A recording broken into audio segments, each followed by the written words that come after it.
C'est une mesure écologique vertueuse aux retombées pour l'instant désastreuses sur le secteur du logement.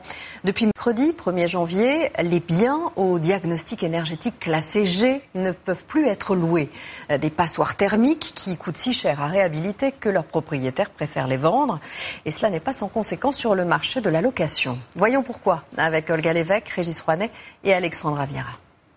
Cette maison, c'était l'héritage de Frédéric. 143 mètres carrés, proche du Cap Ferret, en location à l'année.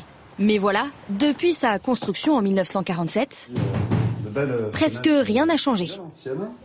Donc là, on n'a que des menuiseries en simple vitrage. Voilà. Donc ça, c'est une horreur. Après, on va avoir tout ce qui est mur extérieur. On n'a aucune isolation sur les murs. Le tout chauffé au fioul. Résultat, sur l'échelle de la performance énergétique, sa maison est classée G, la pire note. Après le départ de ses derniers locataires, il y a quelques semaines, Frédéric aurait aimé la relouer. Mais pour ça, il doit absolument effectuer des travaux, montant estimé au moins 100 000 euros. Ça m'embête de me séparer de ce bien, mais là aujourd'hui, j'ai pas trop d'options en fait. Donc je peux pas financer les travaux, je peux pas améliorer sa performance énergétique, donc je peux pas le louer.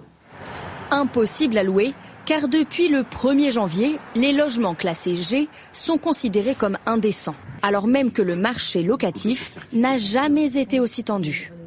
L'impossibilité de louer des logements qui sont aujourd'hui dans un DPEG va forcément aggraver cette situation locative. On n'avait pas forcément besoin de ça en ce moment. En 2028, les biens notés F seront à leur tour retirés du marché de la location. Ils représentent un logement sur 10. En matière de transport, et si 2025